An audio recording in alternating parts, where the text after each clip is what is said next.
네, 안녕하세요. 저는 인공지능학회 자이의 이번에 바트를 발표하게 될 최민지입니다.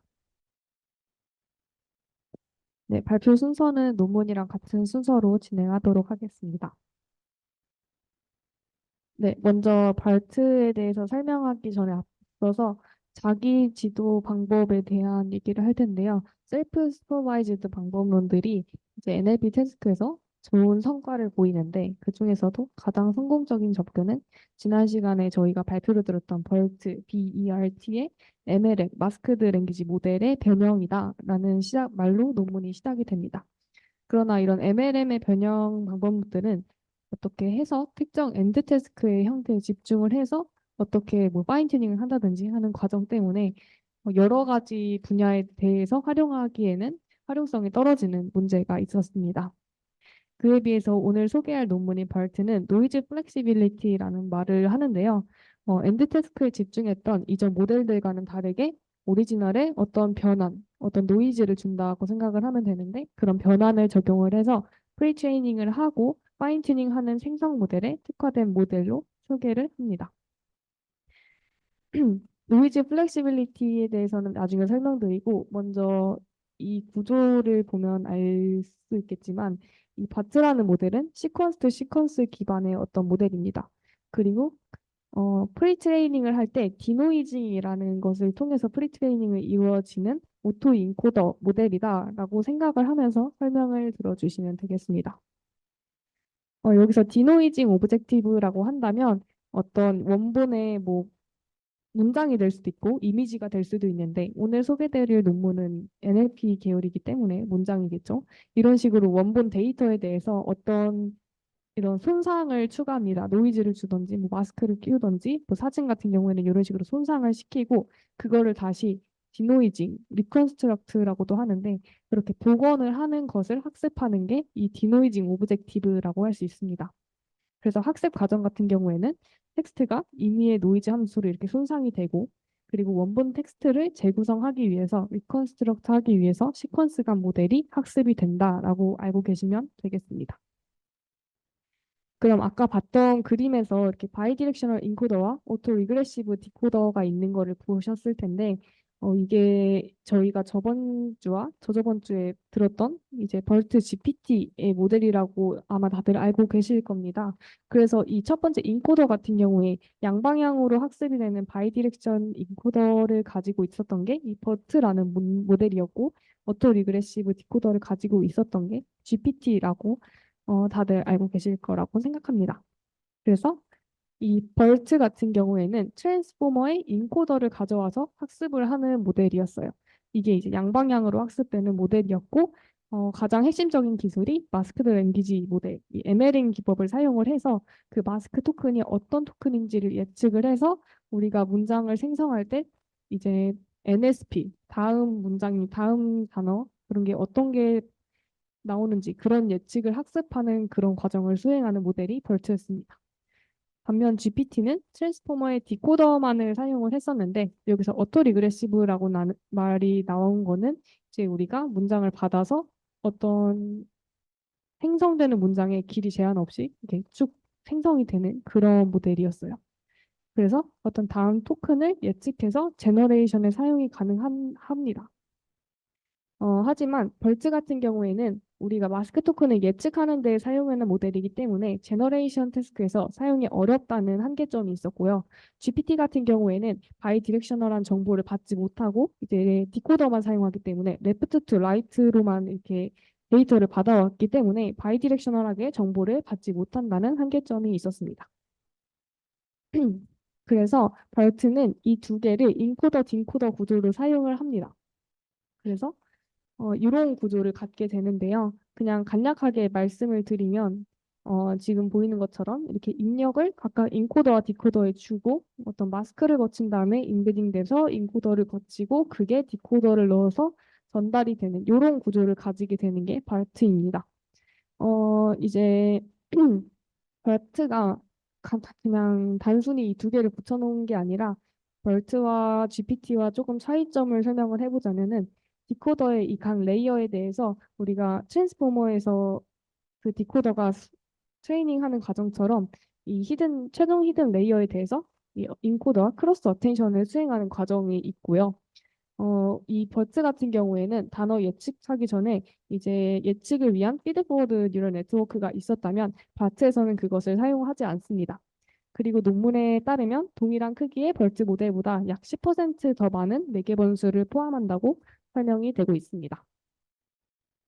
그래서 이제 바트가 어떤 식으로 돌아가냐면 계속 말씀드리는 것처럼 어떤 문서를 손성시키고 어떤 리컨스트럭션 로스를 최적화하면서 학습을 합니다. 이 리컨스트럭션 로스 같은 경우에는 디코더의 출력과 원본 문서 간의 크로스 엔트로피를 이제 구하는 건데 그거를 최적화하면서 학습을 하게 됩니다. 그리고 이제 여기서 특정 노이즈에 맞게 조정된 기존 디노이징 오토 인코더와 달리 어떤 종류의 문서 손상이든 적용할 수 있다라는 문장을 제가 써놨는데요. 이거는 제가 아까 노이즈 플렉시빌리티에 대한 말을 했던 거랑 같은 뜻입니다. 그래서 우리가 기존 오토 인코더 같은 경우에는 한정된 노이즈 디노이징 방법으로 인해서 이렇게 노이즈를 이렇게 복원하는 과정을 학습을 했다면 이 바트에서는 논문에 따르면 5가지의 노이즈를 주고 5가지의 노이즈 기법이 있고 그거를 리컨스트럭션하는 방법에 대해서 학습을 하기 때문에 어떤 종류의 문서 손상이든 적용할 수 있다라고 설명을 합니다. 그리고 아까 봤던 것처럼 표준 시퀀스 또 시퀀스 기반의 트랜스포머 구조를 사용을 하고 있고 GPT를 계승을 해서 이제 여기 이제 렐로를 활성 함수로 하는 대신에 갤로를 변경을 하여 사용을 하고 있고 파라미터를 초기화할 때 이 표준 평균을 0 그리고 분산을 0.02에서 갖는 정기 분포에서 초기화를 하고 있다라고 설명을 하고 있습니다. 그래서 제가 계속 노이즈에 대해서 말씀을 드렸는데 이 총 5가지의 노이즈 기법을 논문에서는 설명을 하고 있습니다. 먼저 토큰 마스킹이라는 노이즈 기법인데요. 저희가 저번 시간에 배웠던 벌트에서 마스크드 랭귀지 모델이 이 방법을 따르고 있었어요. 그래서 그냥 단순하게 이렇게 문장에 어떤 토큰을 그냥 마스크 토큰으로 변경하는 게 바로 토큰 마스킹입니다. 네, 그리고 두 번째 마스킹 방법은 노이즈 방법은 토큰 딜레이션인데요. 이 예시에서 보이는 것처럼 임의로 입력해서 토큰들을 제거를 합니다. 반면 이제 우리가 토큰 마스킹에서는 마스킹 토큰을 추가를 했다면 여기는 토큰의 자리까지 학습을 하기 위해서 어느 자리에 토큰이 유실되었는지를 이제 모델이 직접 결정해야 한다라는 차이점이 있습니다. 그리고 세 번째로 설명드린 게 텍스트 인필링인데요. 이게 이 바트 논문에서 설명하는 핵심적인 노이즈 기법이라고 보실 수 있습니다. 얘 같은 경우에는 조금 복잡한데 일단 어떤 포화성 분포에서 텍스트 공간을 샘플링을 하는데 그거를 포화성 분포에서 도출을 하게 됩니다.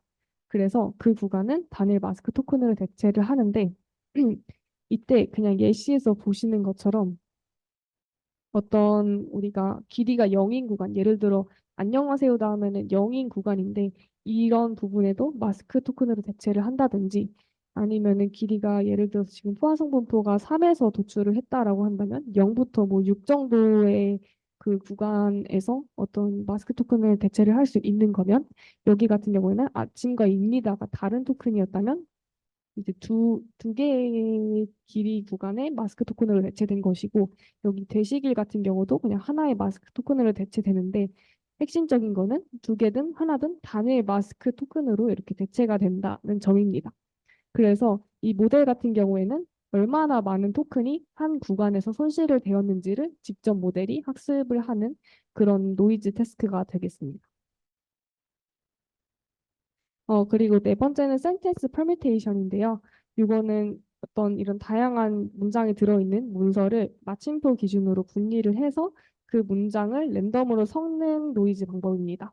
예시처럼 이렇게 문장의 순서가 마침표를 기준으로 바뀌고 있습니다. 엑스엔엘에서 영감을 받은 태스크라고 할 수 있습니다. 마지막은 도큐멘트 로테이션인데요. 이거는 모델이 문장의 시작이 어디인지를 알 수 있도록 학습하는 네, 태스크입니다.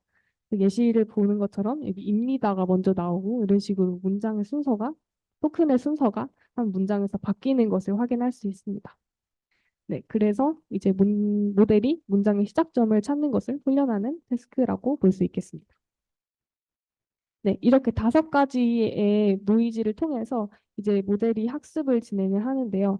아까 말씀드렸던 것과 같이 예를 들어서 버트 같은 경우에는 모델이 문장을 생성하는 것을 이렇게 하나하나 예측해내는 것을 학습한다면 이 바트의 핵심은 그 노이즈들을 다시 복원하는 것이 그 학습에 쓰인다라고 보실 수 있겠습니다. 그래서 이렇게 총 4가지의 파인 튜닝, 제가 프리트레이닝이라고 적어놨네요. 기법을 제시를 하는데 먼저 센텐스 클래시피케이션 같은 경우에는 잘 아시는 바와 같이 어떤 문장이 들어갔을 때 그게 뭐 그냥 뭐 긍정적이다, 부정적이다 이런 것도 센텐스 클래시피케이션이라고 할 수 있겠고요. 이렇게 같은 문장을 동일한 문장을 이제 인코더와 디코더에 넣어주는 그런 과정을 거칩니다. 음, 그리고 여기 센텐스가 아니라 아마 토큰인가 워드 클래시피케이션일 겁니다. 네. 그래서 그런 과정도 수행을 하고 이제 시퀀스 제네레이션 같은 경우에는 요약본을 생성하는 태스크라고 봐주시면 될 것 같습니다. 이런 거에 대해서도 이제 튜닝을 진행을 하고 이 머신 트랜슬레이션 태스크 같은 경우에는 여기 다른 구조랑 다르게 추가적으로 어떤 인코더를 사용을 하는 것을 네, 볼 수가 있는데요.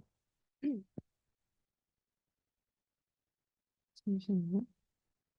여기 같은 경우에는 이게 원래 이 바트라는 모델이 하나의 언어에 대해서 그 노이즈를 주고 그 노이즈를 다시 복원하는 태스크를 수행을 하기 때문에 어떤 추가적인 초기화된 인코더를 이렇게 추가를 합니다. 그래서 이거의 역할이라고 한다면 이, 이 인코더에서 이제 랜덤하게 초기화된 그 인코더에서 어떤 해당 언어에 대한 그 입력으로 바꿔주고 걔가 이 프리트레인 인코더와 프리트레인 디코더를 지나도록 하는 것인데요. 그래서 얘를 가지고서 제가 아직 이 부분을 잘 헷갈려 하고 있긴 한데 얘를 가지고서 어떤 그 얘가 인코더 역할을 하고 얘가 뭐 디코더 역할을 하는 건가? 이런 식으로 제가 이해를 하고 이 부분을 저도 잘 헷갈려서 여러분들께 질문을 드리고 싶었습니다. 네, 그래서 이렇게 4가지의 튜닝 과정을 진행을 하고요. 이제 본격적으로 어떤 실험을 하는지를 제시를 했습니다. 그래서 되게 다양한 부분에 대해서 태스크를 진행을 했는데 여기 스쿼드 같은 경우에는 질문 답변 작업을 위해 사용하는 데이터셋이고요. 이 데이터셋은 분류 작업을 위한 그리고 이것도 답변을 생성하는 데이터셋이고 엑스썸도 요약 데이터 그리고 얘네도 대화응답 생성 작업 그리고 CNN-DN도 뉴스 요약 데이터 세트입니다. 그래서 이런 데이터 세트를 가지고서 학습을 진행을 하는데요. 학습은 총 베이스 모델과 large 모델 2가지로 진행을 합니다. 2가지의 차이점이라고 한다면 각각 아까 인코더 디코더 구조가 있었는데 그거를 베이스에서는 6개의 레이어로 사용을 하고 있어요. 그래서 지금 보이는 바와 같이 이 사전 학습 방법, 프리트레이닝 방법의 효율성이 어떤 태스크냐에 따라서 되게 달라지는 모습을 보여주고 있었고요. 그 예시로는 지금 여기 랭귀지 모델 같은 경우에는 되게 스쿼드 점수는 엄청 낮지만 이 데이터셋, 이 생성하는 그거에 대해서는 가장 높은 점수를 보이고 있다라고 알 수 있습니다. 그리고 이 PPL 같은 경우에는 언어 모델에서 그 성능을 측정하는 건데 모델이 그 어떤 문제를 수행할 때 얼마나 헷갈렸는지 정도를 나타내는 지표입니다. 그래서 이 점수는 낮으면 낮을수록 좋다라고 알고 계시면 되고 그리고 이러한 결과를 통해서 우리가 바이디렉셔널 인코더 같은 경우에 인코더가 이 스쿼드 성능을 향상시키는데 어, 이제 큰 역할을 했다. 그리고 토큰 마스킹을 할 경우에 좋은 성능을 보인다라는 결론을 내렸습니다. 그리고 지금 보이는 바와 같이 뭐 다양한 그 태스크들이 있었지만 이 되게 복잡한 데이터셋이라고 알고 있습니다. 그래서 그냥 기본적인 랭귀지 모델에서 오히려 높은 성능을 달성한 것인데 그거 빼고는 이제 바트 모델이 모든 작업에서 되게 로버스트하게 좋은 성능을 달성하고 있다라는 것을 볼 수 있습니다. 그리고 large 모델 같은 경우에는 주로 이제 로버트 A랑 엑셀넷과의 비교를 얘기를 하는데 이제 그것들과 비교를 해 보았을 때 되게 유사한 성능을 보인다라고 볼 수 있어요. 그렇기 때문에 이 발트의 단방향 디코더 레이어가 어떤 성능을 그냥 이렇게 저하시키지 않는다. 그렇게 인코더 빈코더 구조가 되게 굳건하게 성능을 보인다라고 이해를 해주시면 될 것 같습니다. 그래서 결론은 바트는 어떤 손상된 문서를 기존 문서로 리컨스트럭터 하는 것을 학습하는 그런 사전 학습 방법론을 이용한 모델이고 아까 스쿼드 같은 그런 태스크에서 로버트 A랑 비슷한 성능을 보인다. 그리고 여러 태스크 생성 테스트, 섹스트 생성 테스트에서 소타 성능을 달성했다라는 결론을 말하고 있습니다. 네, 발표는 여기까지 하도록 하겠습니다. 감사합니다.